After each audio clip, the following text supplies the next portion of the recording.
एक नए टॉपिक के साथ, जिसका टॉपिक का नाम है plant tissue culture. Plant tissue culture क्या होती है उसके बारे में जानेंगे। इसके क्या क्या टेक्निक्स होती है इसके बारे में स्टडी करेंगे। तो सबसे पहले ये जान लेते हैं कि इसका इंट्रोडक्शन क्या होता है या प्लांट टिश्यू कल्चर क्या होती है।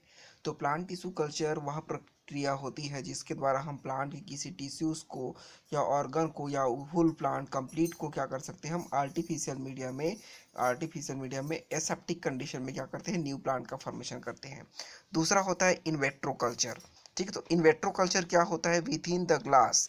ठीक है, जब हम किसी प्लांट टिश्यू कल्चर को या टिश्यू कल्चर की प्रक्रिया को पूरा कहाँ पर रखते हैं, पूरा हम लोग जब उस कहाँ पर कराते हैं कि ग्लास वेयर के अंदर कराते हैं, तब कहलाती है, क्या कहते हैं उसको, इनवेट्रो कल्चर कहलाता है ना। जैसे जैसे यहाँ पर लिखा हुआ है, फ्रॉम लैटिन, लैटिन वर्ड से है, ये लैटिन वर्ड से लिया गया है, जिसका मतलब होता है विथ इन द ग्लास, है ना, within the glass performing an experiment a test tube. A test tube के अंदर में हम प्लांट टिश्यू कल्चर कराते हैं, तो उसको क्या कहते हैं, हम इनवेट्रो कल्चर के नाम से जानते हैं। नेक्स्ट देखते हैं इसके हिस्ट्री के बारे में।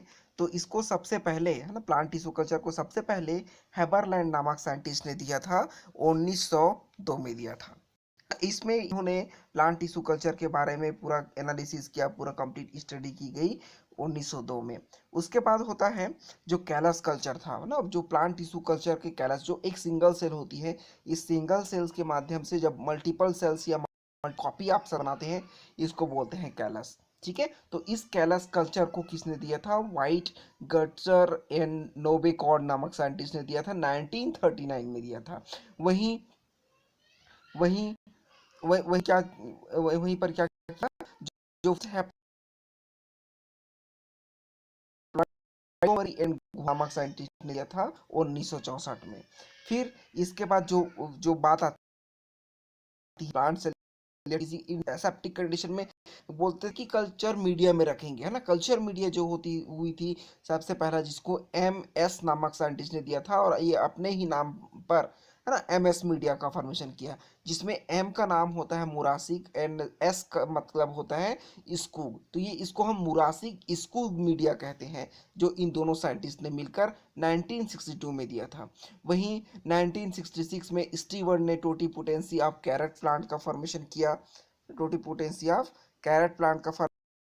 1917 में पावर एट ऑल ने प्रोटोप्लास्ट का फ्यूजन कराया। 1977 में कैटन ने integrated TI plasmid for agrobacterium tumefaciens in plant में इंट्रेंस कराया। जैसे ऐसे बहुत सारे हैं जिसके माध्यम से, जिसके जो प्रिपरेशन करके डिफरेंट प्लांट्स का कल्चर कराया गया, जिसमें ये प्रमुख जो प्लांट है इसके बारे में ही ये MS मीडिया में रखा गया। फिर आता है टर्मिनोलॉजी की, जो प्लांट टर्मिनोलॉजी की बात आती है, तो टर्मिनोलॉजी का मतलब होता है प्लांट टिश्यू कल्चर के दौरान यूज होने वाले ऐसे बहुत सारे वर्ड्स हैं जिसके माध्यम से प्लांट टिश्यू कल्चर के लिए रिस्पॉन्सिबल होता है। तो सबसे पहली बात आती है एक्स प्लांट के बारे में। तो एक्स प्लांट क्या होता है उसके बारे में जान लेते हैं। तो x plant A plant organ और पीसेस और tissues used in initiate of culture, है ना। जब हम प्लांट टिश्यू कल्चर, जिसमें सबसे पहली जो एक्स प्लांट का यूज करते हैं, जो प्लांट हमको डिजायर्ड प्लांट होती है, इसको हम एक्स प्लांट के नाम से जानते हैं। सेकंड नंबर होता है कल्चर। अब कल्चर क्या होती है, तो कल्चर वह प्रोसेस होता है जिसमें किसी सेल, टिश्यू, प्लांट, ऑर्गन या कंप्लीट होल प्लांट को एक न्यूट्रिएंट मीडियम के अंदर एसेप्टिक कंडीशन में जब ग्रोथ कराते हैं, ग्रोइंग सेल्स, टिश्यूज ग्रोथ कराते की प्रोसेस को क्या कहते हैं, हम कल्चर कहते हैं। नेक्स्ट नंबर होता है aseptic culture. Aseptic culture mean free.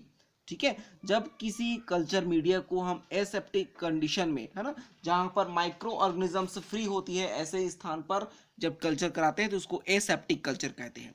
Next number होता है कैलस क्या होती है।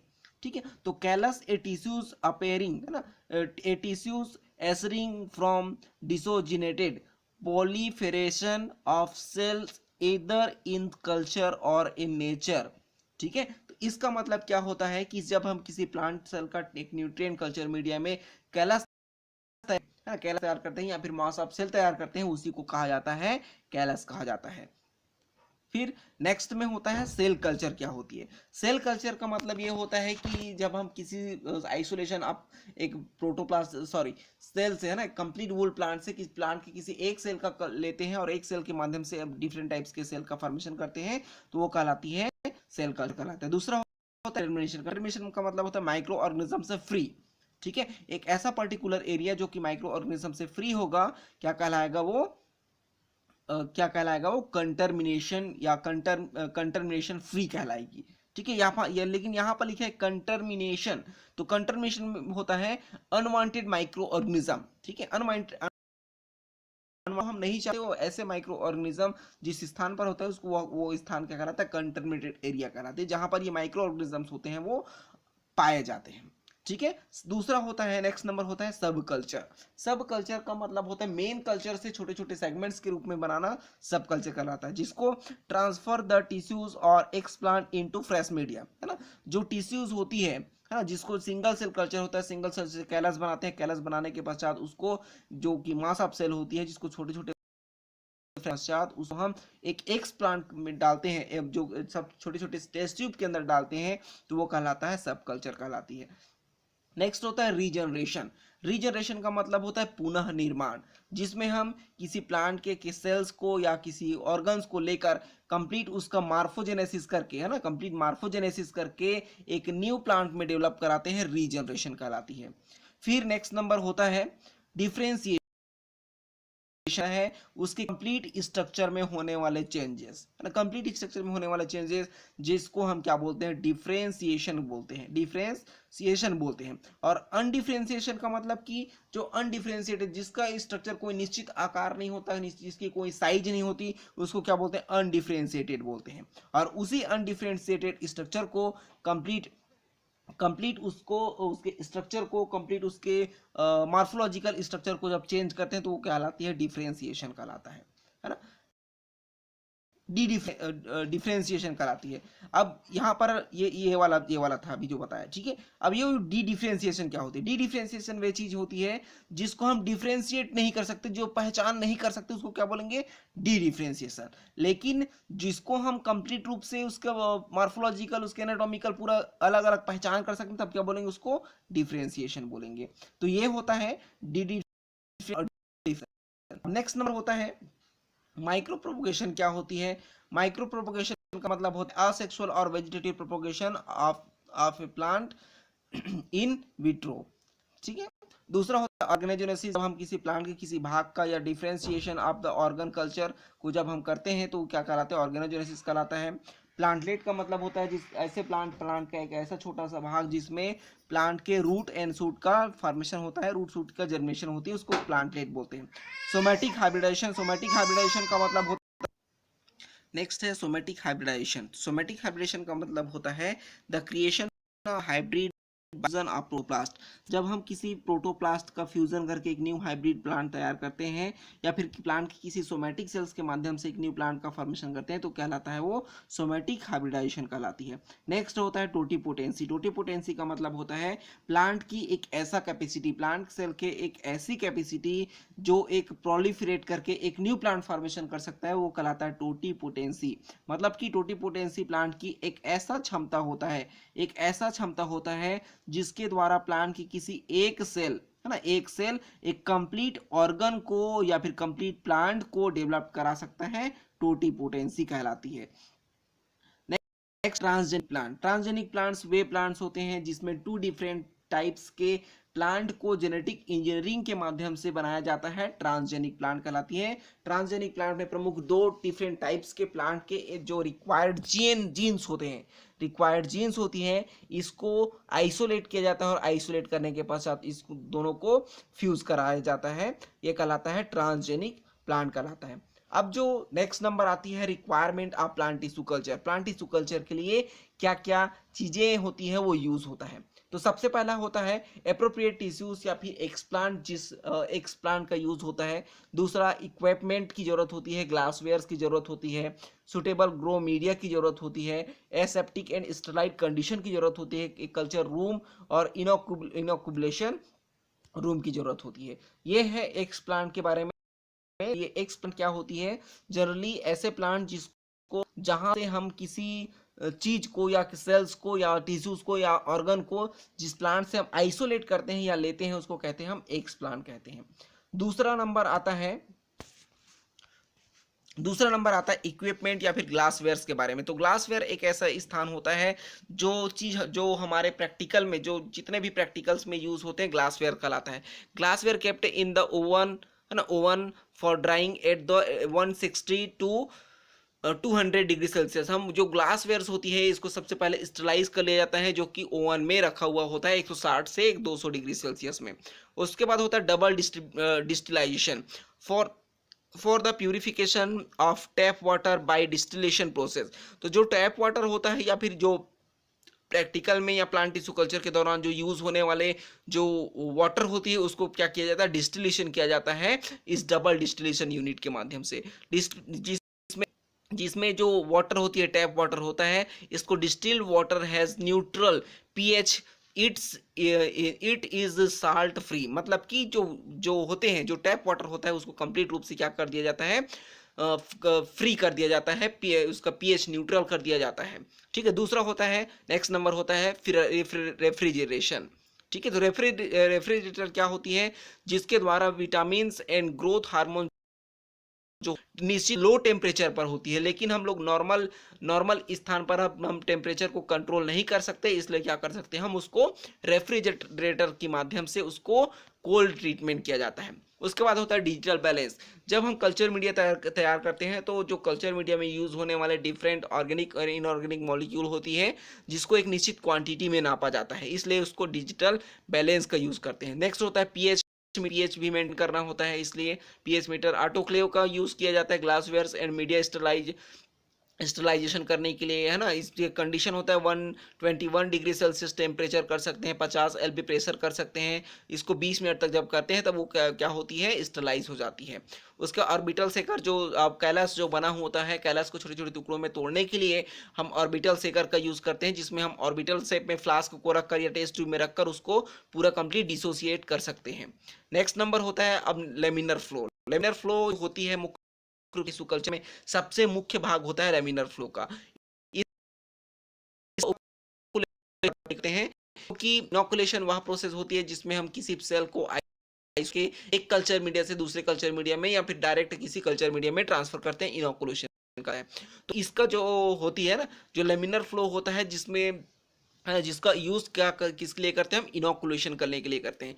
इसमें क्या होती है, लेमिनर एयर फ्लो में एयर नाम से स्पष्ट है, लेमिनर एयर फ्लो, जिसमें जो एयर का फ्लो होता है वो लगातार होता रहता है एयर फ्लो, जिसके कारण जिसमें है ना लगातार एयर फ्लो होती है, जिसके कारण से उसके अंदर लेमिनर फ्लो के अंदर एक जो चैम्बर होता है उसमें लगातार फ्रेश एयर भरा हुआ होता है। इसके अलावा इसके एक साइड पर अल्ट्रावायलेट रेडिएशन के लिए एक लाइट लगी होती है जिससे लगातार अल्ट्रावायलेट रेडिएशन निकलती रहती है और चैम्बर के अंदर आने वाले बैक्टीरिया या माइक्रो ऑर्गेनिज्म को किल कर दिया जाता है।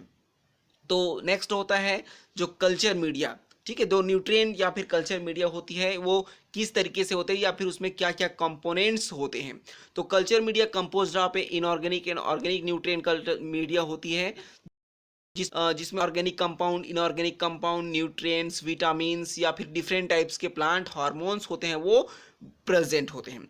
इसमें जो माइक्रो न्यूट्रिएंट्स के रूप में iron, copper, manganese, boron, iodine, zinc, cobalt जैसे बहुत सारे जो माइक्रो न्यूट्रिएंट्स होते हैं वो प्रेजेंट होता है ये कल्चर मीडिया में। दूसरा होता है मेजर न्यूट्रिएंट्स, ठीक है, या फिर मैक्रो न्यूट्रिएंट्स के नाम से, है ना। तो मैक्रो न्यूट्रिएंट्स ऐसे न्यूट्रिएंट्स है जो कि नाम से स्पष्ट है, मैक्रो मीन्स होता है ज्यादा। ठीक है। तो ऐसे कल्चर मीडिया जिसमें, है ना, ऐसे कल्चर मीडिया जिसमें जो किसी कार्बनिक पदार्थ या अकार्बनिक पदार्थ की मात्रा ज्यादा होगी, है ना, ज्यादा होगा, उसको बोलेंगे हम मैक्रोन्यूट्रिएंट। जैसे कि carbon, oxygen, hydrogen, nitrogen, phosphorus, potassium, calcium, magnesium, sulphur, ऐसे ही बहुत सारी चीज होती है जिसका यूज कल्चर मीडिया में सबसे ज्यादा होती है। अब जो कुछ मेजर टाइप्स के मीडिया होती है उसके बारे में थोड़ा नाम जान लेते हैं। विटसन मीडिया जिसको वाइट ने दिया था, MS मीडिया मुरासिक एंड स्कूक ने दिया था, B53 मीडिया, ऐसे बहुत सारे मीडिया जो होती है जो हम प्लांट टिश्यू कल्चर कराते हैं उसके लिए प्लांट के हिसाब से हम कल्चर मीडिया का सिलेक्शन करते हैं। नेक्स्ट नंबर होता है ये जो कल्चर मीडिया जो यूज़ होते हैं, है ना, कल्चर मीडिया जो यूज़ होती है उसमें जो कल्चर मीडिया के लिए कौन कौन से जो रिक्वायरमेंट होती है ना, जैसे एमएस मीडिया के लिए क्या चाहिए हमको, sodium ammonium nitrate, potassium nitrate, जैसे बहुत सारी चीज़ें होती है। इसका एक रेशियो दिया हुआ है इस चार्ट में, जिसके माध्यम से हम एक कल्चर मीडिया, एमएस मीडिया या फिर B53 मीडिया बनाया जा सकता है। नेक्स्ट नंबर होता है जो प्लांट ग्रोथ हार्मोन, जो कि प्लांट टिश्यू कल्चर के लिए बहुत ही ज़्यादा इंपॉर्टेंट होता है। अब ये जो होते हैं, है ना, ये जो होते हैं प्लांट ग्रोथ हार्मोन्स, मुख्य रूप से प्लांट के ग्रोथ की प्रक्रिया को रेगुलेट करते हैं। कुछ ऐसे हार्मोन्स होते हैं जो प्लांट की ग्रोथ को स्टिमुलेट कर देता है, कुछ ऐसे हार्मोन्स होते हैं जो कि प्लांट की ग्रोथ को इनहिबिट कर देता है। चूंकि हम लोग प्लांट टिश्यू कल्चर करा रहे हैं, एक सिंगल सेल से प्लांट के कंप्लीट भाग को बना रहे हैं, तो वहां पर क्या करते हैं हम प्लांट ग्रोथ रेगुलेटर का यूज करते हैं। जनरली जो प्लांट ग्रोथ रेगुलेटर होता है, जो ऑक्सिन, जिब्रेलिन और साइटोकाइनिन होते हैं, जिसको क्या कहा जाता है, प्लांट ग्रोथ रेगुलेटर कहा जाता है। किसको किसको? ऑक्सिन को, साइटोकाइनिन को प्रमुख रूप से क्या कहा जाता है, प्लांट ग्रोथ रेगुलेटर कहा जाता है, क्योंकि ये क्या करते हैं, प्लांट की ग्रोथ को रेगुलेट करने का काम करता है। तो इसमें मुख्य रूप से जो मेन जो होता है प्लांट टिश्यू, साइटोकाइनिन, है ना, साइटोकाइनिन। क्यों? क्योंकि जो मुख्य रूप से प्लांट के टॉप पर बनती है और जिसका डायरेक्शन अप टू डाउनवर्ड होती है, जिससे के कारण से रूट का फॉर्मेशन होता है। वहीं साइटोकाइनिन होता है, साइटोकाइनिन लोअर साइड पर बनती है, रूट के इन साइड बनती है, और ये मुख्य रूप से सूट के डेवलपमेंट में हेल्प करता है। इसलिए ऑक्सिन और साइटोकाइनिन हार्मोन को सबसे महत्वपूर्ण माना गया है, जिसमें हम ऑक्सिन और साइटोकाइनिन की रेशियो को, है ना, रेशियो को जब हम कंट्रोल करते हैं तो तब हमको रूट और शूट का डेवलपमेंट देखने को मिलता है। जैसे ऑक्सिन की हाई कंसंट्रेशन करते हैं ना, जब हम जो हमारे जो कल्चर मीडिया होती है जिसमें ऑक्सिन की मात्रा जब ज़्यादा बढ़ाते हैं और साइटोकाइनिन की मात्रा कम करते हैं, तो उस टाइम में हमको रूट का डेवलपमेंट देखने को मिलता है। लेकिन जब इसके विपरीत में साइटोकाइनिन मात्रा इंक्रीज करते हैं और ऑक्सिन की मात्रा को कम कराते हैं, तब उस टाइम में हमको सूट का डेवलपमेंट देखने को मिलता है। तो कुछ ऑक्सिन होते हैं जिसका नाम है IIA, है ना, IAA, जिसका नाम है इंडोल 3 लैक्टिक एसिड या एसिटिक एसिड बोलते हैं, यहाँ पर मिसप्रिंट हो गया है, एसिटिक एसिड है, इंडोल एसिटिक एसिड।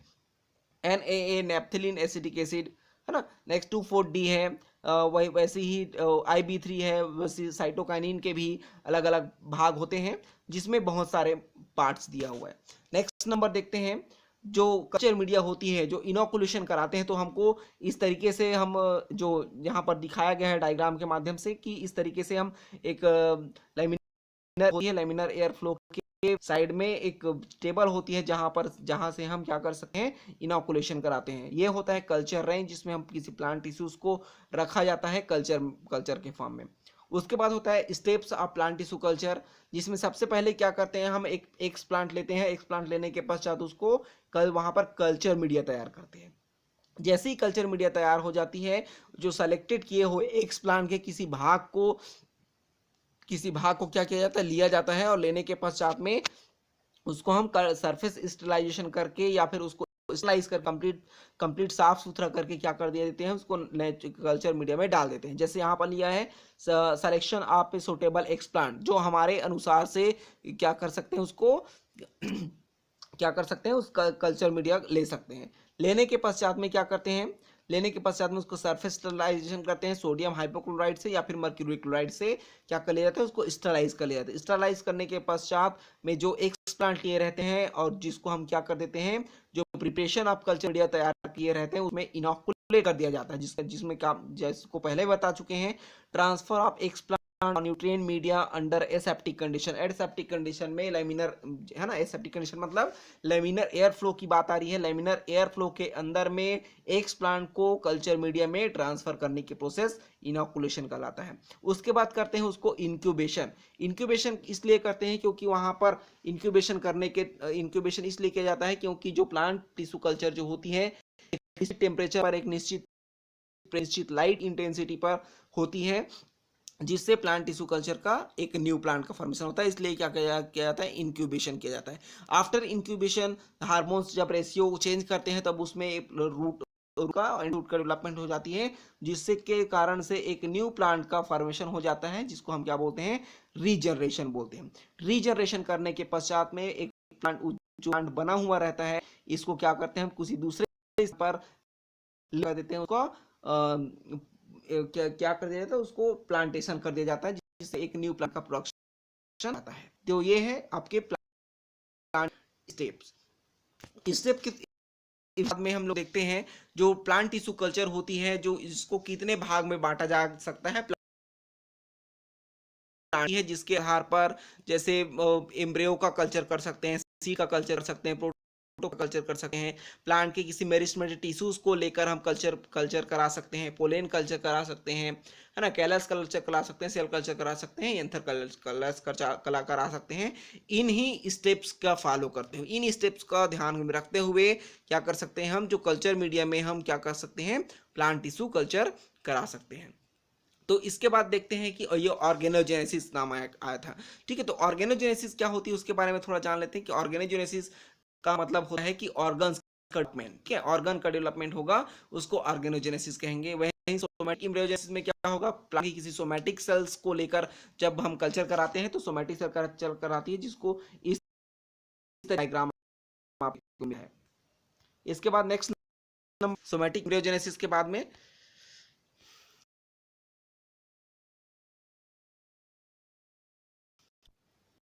जिससे कि देख रहे थे कि जो प्लांट था उसको पहले हम क्या कराएंगे, रीजनरेशन कराएंगे। द प्रोसेस वियर बाई हम उसको बनाते हैं डिफरेंट टाइप्स के hormones, organic and inorganic nutrients के माध्यम से, तो क्या कहलाता है, वो रीजनरेशन कहलाती है। न्यू प्लांट का फॉर्मेशन, अपार्टिंग ए न्यू सूट्स, एक न्यू सूट्स का फॉर्मेशन होती है, नया रूट्स का फॉर्मेशन, कंप्लीट जाता है। इसके बाद होता है जो प्लांट का प्लांटेशन कैसे करते हैं। जो प्लांट बनाए रहते हैं उसको एक न्यूट्रिएंट मीडिया में या किसी स्पेशल स्थान पर ले जाया जाता है, और ले जाने के बाद उसको प्लांटेशन कर दिया जाता है।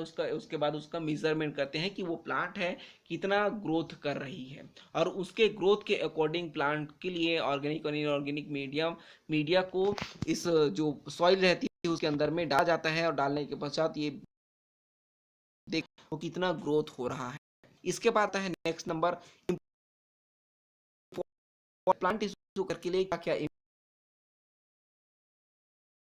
कल्चर का क्या लाभ होता है। तो सबसे पहला लाभ ये प्लांट टिश्यू कल्चर के माध्यम से एक कम समय में, है ना, कम समय में बहुत सारे प्लांट का प्रोडक्शन किया जा सकता है, पहला इंपॉर्टेंट। दूसरा इंपॉर्टेंट ये है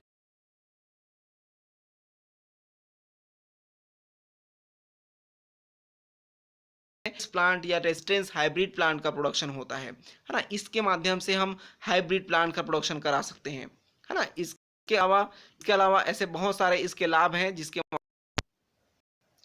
माध्यम से हम क्या कर सकते हैं, उसके क्रॉप वेराइटी को इम्प्रूव किया जा सकता है। Next number disease free plant का प्रोडक्शन कर सकते हैं।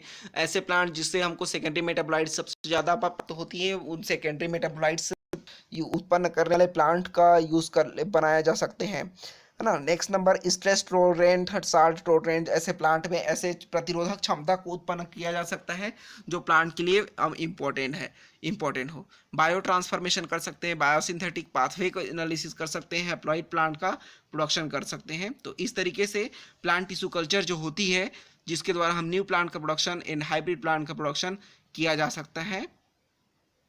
Thank you.